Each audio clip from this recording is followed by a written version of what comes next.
there's this fine line between being grateful and then demanding what you deserve and what the next generation deserves.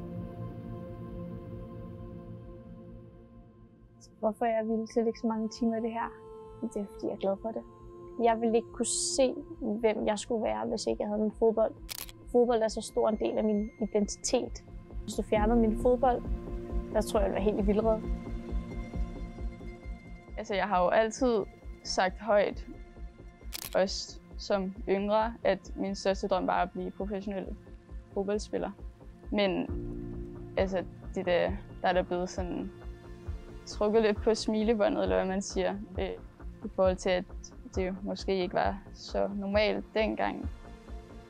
Men i dag, der har man da fået en del anerkendelser ved, altså nu er jeg jo ikke fuldtidsprofessionel endnu, men det er der jo nogle andre forhold, der er, så det er ligesom blevet mere muligt.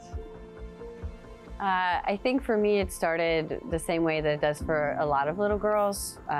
When I was asked in elementary school, what do you want to be when you grow up? There was a lot of things on the list, but the one that remained year after year after year for me was I want to be a soccer player. So that's been a part of my identity since I was this big. So when I started playing football or soccer, which is what it was when I was that age, it was just me and then a bunch of boys from school. The first team I ever played on was split between boys and girls, but the heavy majority was always boys. And so it wasn't until I was probably 12 years old that I realized that there were professional women's players and that could be an option for me. Den klassiske er, at vi ikke kan spille fodbold. Altså, vi kan jo ikke finde ud af at sparke til en bold, fordi vi er piger. Eller det er kedeligt at se på, fordi det går langsomt. Så der er sindssygt mange fordomme, og der er mange forskellige. Der har jo altid været den der med, at drenge de er bedre end piger til at spille fodbold. Og der har jeg jo en gang imellem følt, at man måske skulle ind og bevise lidt over for nogle, at piger de kan altså også spille fodbold.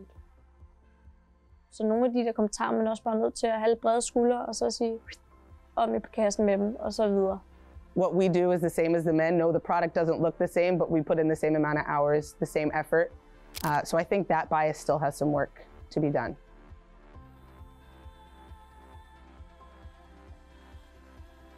Altså i forhold til herrerne, og hvordan de er, når jeg kigger på dem, så ved jeg ikke, jeg er ikke misundelig. Jeg måske vil gerne ønske, at man måske kunne have mere fokus bare på fodbolden, og ikke skulle have alle de her ting ved siden af. It is a lot to manage, but I think that we've kind of gotten used to that this is the grind that we have to do if we want to do what we love. I know there's a huge fight about how we want to be full-time professional footballers, and I do hope for that because the amount of effort that we put in, I want to be able to give myself totally to football and not have to worry about, oh, well, I still need finances for this. Our journey at Nordsjælland hasn't been an easy one. I hope that when people look at our team, they look at us as a bunch of fighters.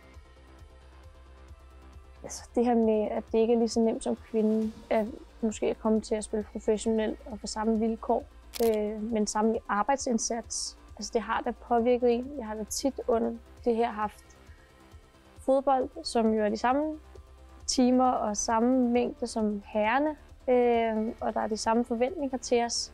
Men ved siden af har man jo også haft arbejde, og man har haft skole, og man har også prøvet måske lidt det sociale. Og jeg har da tit mentalt været rigtig langt nede, hvor jeg bare sådan, er det her det værd? Er det det her værd, at jeg skal kæmpe så meget ved siden af, at jeg skal bruge så mange timer?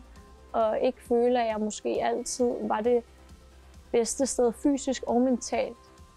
Men viljen for det var jo bare så stor, og glæden ved fodbolden. Altså jeg har jo haft nogle af de bedste oplevelser med fodbold. Altså det er jo det, jeg husker allertydeligst. We've taken so many little fights along the way, and we see little progress, but there's still a lot to be done. It feels like the fight is worth it when you see the things come to action. I believe that FCN starting a women's program several years ago was the first step in the right direction to breaking any bias. We will never stop asking for more. And with every step that we take as a club, great, what's next? And there's this fine line between being grateful and then demanding what you deserve and what the next generation deserves. So FCN is making great strides, and there's more work to do, just like there is for every club probably in the world.